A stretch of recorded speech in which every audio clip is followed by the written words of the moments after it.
हमें स्पॉन्सर किया है राइजन ने, जिनका कहना है जहां एहसास वहां राइजन। राइजन अपनी जितनी भी आउटलेट्स है वहां पे 40% डिस्काउंट ऑफर कर रहा है। और हमारे ये जो क्विज कंपटीशन है इसमें दाखिल होने का काम बहुत आसान है। आपको स्क्रीन के ऊपर QR कोड मेंशन हो रहा होगा, इसको स्कैन करें, गूगल फॉर्म आएगा उसको फिल करें, हमारी टीम आपसे राब्ता करेगी और आप हिस्सा बन सकते हैं। करोड़ों रुपए के जो इनामात हैं उनके अंदर जो कंपटीशन है उसके जो क्विज है उसका हिस्सा बन सकते हैं। हमारे साथ इस वक्त तमाम जो पार्टिसिपेंट्स हैं वो मौजूद हैं, इनसे बात करते हैं, इनसे जानते हैं। अस्सलाम वालेकुम, कैसे हैं आप सब? ठीक हैं? अच्छा जी, अब हम स्टार्ट करते हैं, अपना जो क्विज कंपटीशन स्टार्ट करते हैं। आयशा और हैदर शफकत के दरमियान होगा। आप आपस में, आप माइक जरा आपस में कोऑर्डिनेट कर लिएगा। सबसे पहले आयशा आपसे क्वेश्चन स्टार्ट करते हैं। पाकिस्तान की न्यूक्लियर प्रोग्राम की साइंटिफिक बुनियाद PINSTECH Pakistan institute of nuclear sciences and technology research centre किस साल में एस्टेब्लिश हुई? Option A 1950, option B 1960 and option C 1970। 1970। Wrong answer, 1960। अच्छा, दूसरा क्वेश्चन आपसे है, माइक जरा करीब कर लें अपने। दूसरा क्वेश्चन है आपसे, पाकिस्तान का पहला सैटेलाइट बदर-1 किस साल लॉन्च हुआ? ए 1985, बी 1990 या सी 1995? 1995। Wrong answer, 1990। थर्ड आपसे क्वेश्चन है, पाकिस्तान की 1 यूनिट पॉलिसी किस साल फॉर्मली इंप्लीमेंटेड हुई? ए 1955, बी 1954, सी 1956? 1955। Right answer. आपका चौथा क्वेश्चन ये है, पाकिस्तान का red Cliff line award formally किस तारीख को अनाउंस हुआ? ए 14 अगस्त 1947, बी 15 अगस्त 1947 या सी 17 अगस्त 1947? 17 अगस्त। ओके जी, राइट आंसर। आपका फिफ्थ ऑप्शन है, पाकिस्तान और अफगानिस्तान के दरमियान ड्यूरेंट लाइन असल में किस साल ड्रॉ हुई थी? ए 1885, बी 1893 या सी 1901? 1885। Wrong answer, 1893। आपने 2 आंसर ठीक दिए और 3 आंसर गलत दिए। इसके बाद अपना माइक काइंडली हैदर को भेज दें। हैदर इस पे अब हमारे साथ आएंगे। हैदर, रेडी हैं आप? जी। पहला क्वेश्चन आपका, पाकिस्तान का सबसे पहला गवर्नर जनरल जिन्होंने कॉन्स्टिट्यूएंट असेंबली डिसॉल्व की, उसका कॉन्स्टिट्यूशनल ज्यूरिसडिक्शन क्या थी? A emergency powers, B royal prerogative के नाम पर अथॉरिटी क्लेम की या C supreme court order? Option B. Option B, right answer. Second, Pakistan की फॉरेन पॉलिसी का अर्ली डॉक्ट्राइन जो कोल्ड वॉर में अडॉप्ट हुआ था उसका मेन फोकस क्या था? A neutrality, B western alliance के साथ सिक्योरिटी कॉपरेशन या सी Soviet block alliance? Option A. गलत, बी था वेस्टर्न अलायंस के साथ। आपका थर्ड जो है वो ये है, पाकिस्तान का न्यूक्लियर प्रोग्राम फॉर्मली किस प्राइम मिनिस्टर के दौर में स्टार्ट हुआ? A Zulfikar Ali Bhutto, B Ayub Khan, C Nawaz Sharif? Zulfikar Ali Bhutto. Right answer. 4 आपका क्वेश्चन है, पाकिस्तान का कॉन्स्टिट्यूशन 1973 में सॉवरेनिटी किस एंटिटी को बिलोंग करती है? ए पार्लियामेंट, बी अल्लाह ऑलमाइटी और अथॉरिटी अवाम के जरिए एक्सरसाइज होती है या सी फेडरल गवर्नमेंट? अल्लाह ताला। राइट आंसर, आप ठीक कह रहे हैं, उसमें ठीक है, उसमें आगे जो आती। 5th क्वेश्चन है आपका, 1973 कॉन्स्टिट्यूशन के मुताबिक अगर प्रेसिडेंट बिल को साइन ना करे तो कितने दिन बाद वो ऑटोमेटिकली लॉ बन जाता है? ए 7 दिन, बी 10 दिन, सी 14 दिन? 10 दिन के बाद। Right answer. आपके 4 आंसर ठीक है, 1 आंसर गलत है। तो ये वाला जो क्विज है पहला तो जी आप हैदर जीत चुके हैं। अच्छा जी, सेकंड जो हमारा अब है, अब हमारा जाएगा फहद हसन और अब्दुल रहमान के दरमियान। आप जरा माइक से एक दूसरे से कोऑर्डिनेट कर लो। अच्छा, फहद हसन, ऑब्जेक्टिव रेजोल्यूशन के बाद में किस कॉन्स्टिट्यूशनल अमेंडमेंट के जरिए कॉन्स्टिट्यूशन की सब्सटेंसिव हिस्सा बनाया गया? A 5th amendment, B 8th अमेंडमेंट, C 13th amendment? 13th amendment. Wrong answer, 8th amendment. अच्छा जी, बी बाउंड्री कमीशन का चेयरमैन कौन थे जो पंजाब और बंगाल की तकसीम का फैसला करने के जिम्मेदार थे? ए रेडक्लिफ, बी माउंटबेटन, सी स्टीफर्ड क्रिप्स? पंजाब और बंगाल का है आपने? जी जी। माउंटबेटन। गलत सर, रेडक्लिफ। पाकिस्तान की पहली सेंसस किस साल हुई थी? ए 1951, बी 1954 या सी 1961? 1951. Right answer. 4, 1946 के इलेक्शंस में ऑल इंडिया मुस्लिम लीग ने मुस्लिम सीट्स के तकरीबन कितने परसेंटेज हासिल की थी या जीती थी? ए 75%, बी 87% या सी 90%? 75%. गलत आंसर, 90%। लास्ट क्वेश्चन, पाकिस्तान का नाम पाकिस्तान सबसे पहले किसने अपनी पैम्फलेट नाउ और नेवर 1933 में प्रपोज किया था? ए चौधरी रहमत अली, बी मोहम्मद अली जिन्ना या सी इलामा इकबाल? चौधरी रहमत अली. Right answer. आपके 2 आंसर ठीक हैं, 3 आंसर गलत हैं। आगे अब्दुल रहमान को काइंडली दे दें माइक। फहद हसन, अब्दुल रहमान से आपसे क्वेश्चन है, पाकिस्तान मूवमेंट के दौरान 2 नेशन थ्योरी को सियासी तौर पर सबसे पहले वाज़े तौर पर किसने आर्टिकुलेट किया? ए इलामा इकबाल, बी मोहम्मद अली जिन्ना या C sir Syed Ahmad Khan? Sir Syed Ahmad Khan. Right answer. 2, Lucknow pact 1916 की एक अहम शर्त क्या थी जो मुस्लिम सियासी पोजीशन को मजबूत करती थी? ए सेपरेट इलेक्टोरल की तस्दीक, बी फेडरल पार्लियामेंट का क़याम या C provisional autonomy? Separate electorate. A1। Right answer. 3, Abbasi दौर में मिनहा रिलीजियस इनक्विजिशन का आगाज किस खलीफा ने किया? ए अल मुतासिम, बी अल मोमिन, सी अल मुतवक्किल? अल मोमिन। Right answer. 4, दिल्ली सल्तनत का पहला हुक्मरान जिसने सुल्तान का लक़ब फॉर्मली अडॉप्ट किया? ए कुतुबुद्दीन ऐबक, बी शमसुद्दीन अल्तमश और सी बलबन? कुतुबुद्दीन ऐबक। गलत, शमसुद्दीन अल्तमश। लास्ट क्वेश्चन, हज़रत उमर रज़ी अल्लाह अन्हु ने हिजरी कैलेंडर किस वक्त की बुनियाद बनाकर शुरू किया? ए फतहुल मक्का, किस वाक़या की बुनियाद बनाकर शुरू किया? फतेह मक्का, हिजरत मदीना या ग़ज़वा बदर? Sir can you repeat this question? मैं दोबारा कर देता हूँ। हज़रत उमर रज़ी अल्लाह अन्हु ने हिजरी कैलेंडर किस वाक़या को बुनियाद बनाकर शुरू किया? ए फतेह मक्का, बी हिजरत मदीना, सी ग़ज़वा बदर? हिजरत मदीना। Right answer. आपके 4 आंसर ठीक हैं, 1 आंसर गलत है। तो इसमें जीते हैं अब्दुल रहमान जीते हैं और फहद। आपके 4 सवाल अब्दुल रहमान दुरुस्त हुए हैं और फहद आपके 2 सवाल दुरुस्त थे। आप अब तक हमारे पास 4 पार्टिसिपेंट्स थे, ठीक है, जिनमें से 2 के सवाल दुरुस्त हैं, 2 के। गुलाम मुस्तफ़ा के, अब आप काइंडली गुलाम मुस्तफ़ा को माइक दे दें। गुलाम मुस्तफ़ा रेडी हैं आप? Yes sir, ready. मिसाके मदीना की रिवायत ज़्यादातर किस सहाबी के ज़रिए तफसीलन रिवायत हुई? A Ibne Ishaq, B Abu Hurairah, C Abdullah bin Umar? B option. B option, Abu Hurairah? Yes. Wrong answer. Second, axis of resistance का कॉन्सेप्ट मिडिल ईस्ट जियोपॉलिटिक्स में किस मुल्क की स्ट्रेटजी से शुरू हुआ? A Saudi Arabia, B Iran, C Turkey? C Turkey. Mike थोड़ा सा करीब करें अपने फेस। C Turkey. गलत आंसर, ईरान। यूएस की सेंट्रल कमांड सेंटकॉम का प्राइमरी ऑपरेशनल थिएटर किस रीजन को कवर करता है? A Indo Pacific, B middle east और central Asia, C Europe? B option. Right answer है आपका। 4, ईरान की न्यूक्लियर एनरिचमेंट फैसिलिटी नतान्स किस प्रोविंस में वाक़ है? ए अस्फहान, बी कुम या C Yazd province? First option. Right answer. Last आपका क्वेश्चन है, रशिया यूक्रेन वॉर में जिस डॉक्ट्राइन को एनालिटिक्स ने वॉर ऑफ एट्रिशन कहा है उसका मतलब क्या होता है? A rapid decisive victory strategy, B energy की मैन पावर और रिसोर्सेज को स्लोली एग्जॉस्ट करना या C cyber warfare dominance? Sir B option. Right answer. आपके 2 आंसर ठीक हैं, 3 आंसर ठीक है, 2 आंसर गलत हैं।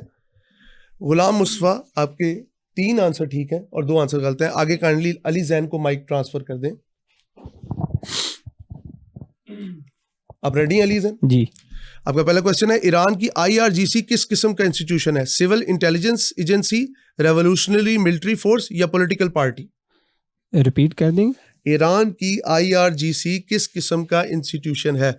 ए civil intelligence agency, second revolutionary military force and C political party. Second. Right answer second है आपका। इजराइल की न्यूक्लियर एम्बिग्यूटी पॉलिसी को एकेडमिक लिटरेचर में क्या कहा जाता है? A strategic silence, B nuclear opacity या C atomic neutrality. B option. Right answer third है रशिया की स्ट्रेटेजिक न्यूक्लियर डॉक्ट्राइन में escalate to de escalate concept का क्या मतलब है? ए न्यूक्लियर वेपन्स बिल्कुल यूज ना करना, बी लिमिटेड न्यूक्लियर स्ट्राइक से कन्फ्लिक्ट को जल्दी खत्म करना या सी कन्वेंशनल वॉर को लंबा करना। B option. Right answer Iran और इजराइल के दरमियान प्रॉक्सी कॉन्फ्लिक्ट अक्सर किस कंट्रीज में देखने को मिलता है? ए लेबनान और सीरिया, बी जॉर्डन और ओमान और सी कतर और कुवैत। Qatar और कुवैत। नहीं जी, ए हमें जी ज्वाइन किया इस वक्त MP हैं इस्तेहकाम पाकिस्तान पार्टी से सारा अहमद है। Ma'am very warm welcome. और दूसरी बात ये कि ये चेयरमैन चाइल्ड प्रोटेक्शन ब्यूरो भी हैं, तो इनका जो सोसाइटी के अंदर एक बहुत ही सहर हासिल किस्म की जो इनकी काविशें हैं रिगार्डिंग प्रोटेक्शन ऑफ चाइल्ड और बच्चों की जो ज़हनी नशरुमा है उसके हवाले से इनका एक बहुत बड़ा रोल है। मैम पहले हम ज़रा क्विज को कंप्लीट कर लें, देन आपकी तरफ आते हैं। लास्ट आपको क्वेश्चन है, रशिया यूक्रेन वॉर में हिमर्स यानी high mobility artillery rocket system किस कंट्री ने यूक्रेन को प्रोवाइड किया? A Germany, be united states या सी फ्रांस। एक बार रिपीट कर दें ये दोबारा। रशियन यूक्रेन वॉर में high mobility rocket artillery system किस कंट्री ने यूक्रेन को प्रोवाइड किया? A Germany, be united states या सी फ्रांस। USA। ट्रू। आपके सब जितने भी आंसर्स हैं वो ठीक हैं, आपके पांचों के पांच ठीक हैं और गुलाम मुस्तफा आपके 3 ठीक हैं और 5 गलत हो। तो ये जो है अभी आप अगले राउंड की तरफ चलते हैं। मेरे ख्याल में तमाम जैन अब तक के विनर है। अब मोहम्मद फहद को काइंडली माइक दे दें। मोहम्मद फहद रेडी हैं आप? माइक को जरा अपने ना फेस के करीब कर लीजिएगा। ईरान की फॉरेन पॉलिसी डॉक्ट्राइन में स्ट्रेटेजिक डेप्थ का कॉन्सेप्ट किस चीज से रिलेटेड है? A nuclear weapons expansion, B regional allied militants और प्रॉक्सी नेटवर्क्स या C oil export policy. B। Right answer Israel की जो इंटेलिजेंस एजेंसी एक्सटर्नल ऑपरेशंस के लिए मशहूर है उसको क्या कहते हैं? ए मोसाद, बी शिनबेट या सी अमन। B option. गलत। मोसाद। मैं आप भी सही कह रही। थर्ड है जी रशिया यूक्रेन कॉन्फ्लिक्ट को इंटरनेशनल लॉ में अक्सर किस टर्म से डिस्क्राइब किया जाता है? A non international armed conflict, B international armed conflict या C civil war. Civil war. Wrong answer international armed conflict. 4 Israel की बेंजन डिक्ट्रॉइन किस प्रिंसिपल को सपोर्ट करती है? Preemptive strike against nuclear threats, defensive neutrality या regional alliances. B option. B नहीं जी, गलत आंसर ए है प्रीएम्प्टिव स्ट्राइक अगेंस्ट न्यूक्लियर। ये भी गलत हो गया आपका। अच्छा जी लास्ट आपका है एप्स्टिम का मशहूर इक्वेशन E = mc2 किस चीज को रिप्रेजेंट, ये स्पेलिंग का यहाँ पे है मेरे ख्याल में।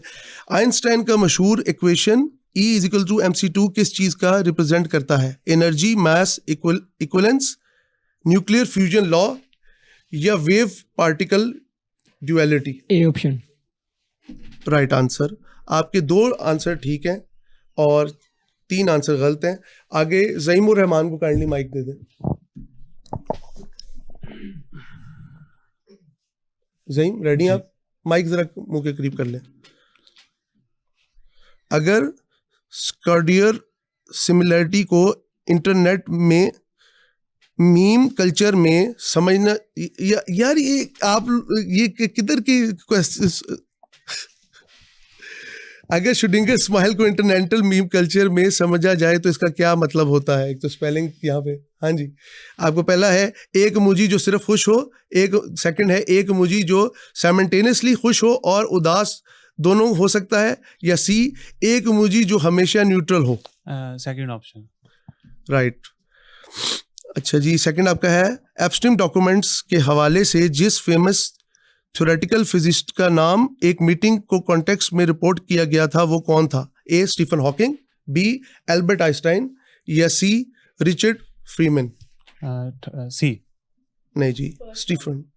मेरे ख्याल में मैं आपको ज्यादा नॉलेज। जी, थर्ड आपका है कौन से अमेरिकन बिलियनियर टेक फिलैंथ्रोपिस्ट एप्स्ट्रीम से मल्टीपल मीटिंग की वजह से मीडिया में मेंशन हुए और उन्होंने हाल ही में अपोलोजाइज किया है इस to ties with Jeffrey Epstein? A Bill Gates, B Larry Page या C Elon Musk? Second option. Wrong यार, बिल गेट्स ये तो बहुत मशहूर था। First one.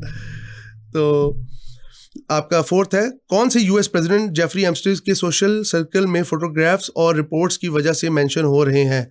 ए Donald Trump, B Barack Obama या C Joe Biden? Donald Trump. Right answer.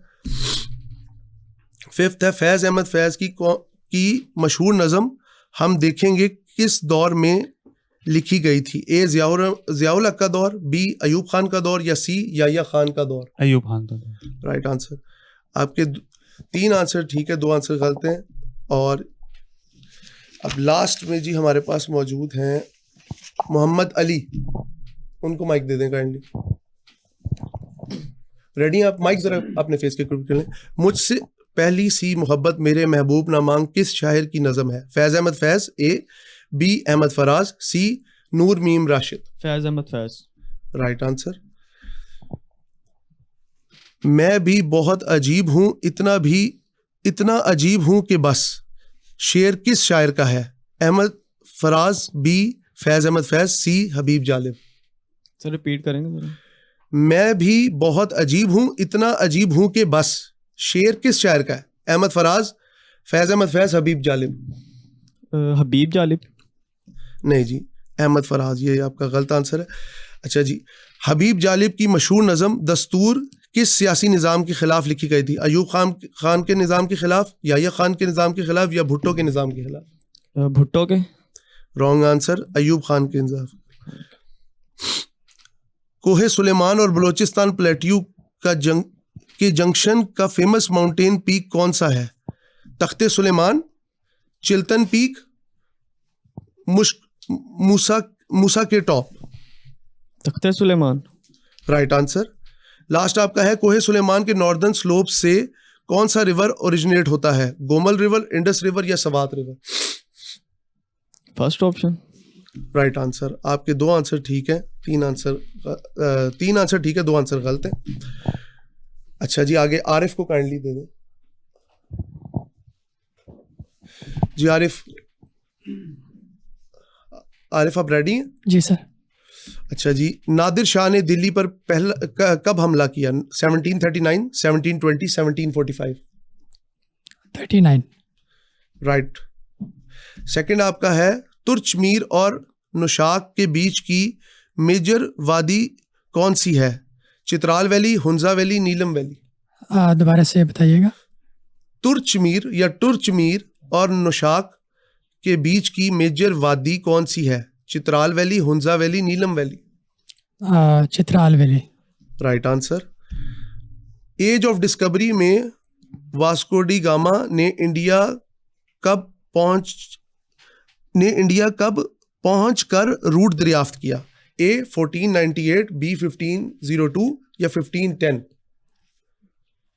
Age of discovery में Vasco da Gama ने इंडिया कब पहुंचकर रूट दरियाफ्त किया? 1498, 1502, 1510? Option B. Wrong answer. Napoleon wars के खात्मा किस, ये राइटिंग माशाल्लाह जिसने भी लिखी कमाल लिखी, नेपोलियन वॉर्स का खात्मा किस जंग पर हुआ? ट्राफल्जारिक, वाटरलू, लिपिस? ये जिन्होंने भी ऑप्शन लिखे कमाल लिखे, एक तो राइटिंग कमाल लिखी और वाटरलू ऑप्शन बी। ठीक है, राइट आंसर। अच्छा जी, माग्ना कार्टा असल में क्या था? एक रिलीजियस बुक, एक मिलिट्री ट्रीटी या एक कॉन्स्टिट्यूशनल चार्टर? क्या? माग्ना कार्टा असल में क्या था? एक रीजनल बुक, मांगना काटा, हाँ, मैग्ना कार्टा असल में क्या था? ऑप्शंस बताइए। एक रिलीजियस बुक, एक मिलिट्री ट्रीटी या एक कॉन्स्टिट्यूशनल चार्टर? Option A. गलत। आपके 3 ऑप्शन ठीक है। तो इसमें हमारे पास जो विनर है वो अली जैन है। अली जैन,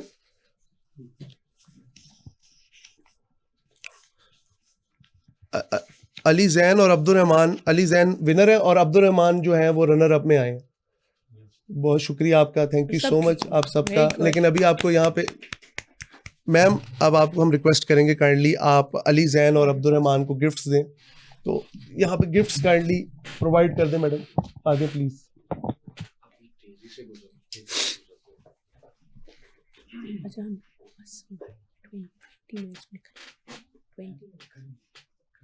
अली जैन प्लीज आ जाएं, प्लीज आ जाएं और मैम से ये गिफ्ट लें। राइजन ने ये गिफ्ट्स को स्पॉन्सर किया है, जिनका कहना है जहां एहसास वहां पर राइजन।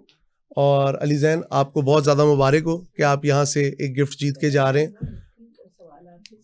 जूस फैक्ट्री है और सेकंड जो रनर अप है वो भी काइंडली आ जाएं। अब्दुल रहमान आप भी आ जाएं काइंडली, आपके लिए भी गिफ्ट है राइजन का। इलेक्ट्रिक स्टोव है आपके लिए राइजन की तरफ से। और ये मैडम आपको जो है सारा अहमद साहिबा आपको ये देंगी। बहुत शुक्रिया आपकी तशरीफ आवरी। मोहम्मद अली अब आप आ जाएं। मैम ये लास्ट है। मोहम्मद अली काइंडली आ जाएं। हाँ? आप आ जाए ना काइंडली, आ जाए आ जाए आ जाए आ जाए आ जाए आ जाए। इनके लिए जूसर ब्लेंडर है मैम की तरफ से। गुलाम मुस्तफ़ा आप भी आ जाएं, आ जाएं।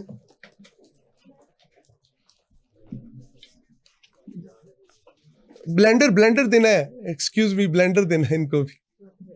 क्या कंफ्यूजन हुई है बता दो। इस सारी जो ये जो अब आरिफ है उन वो भी आ जाएं काइंडली।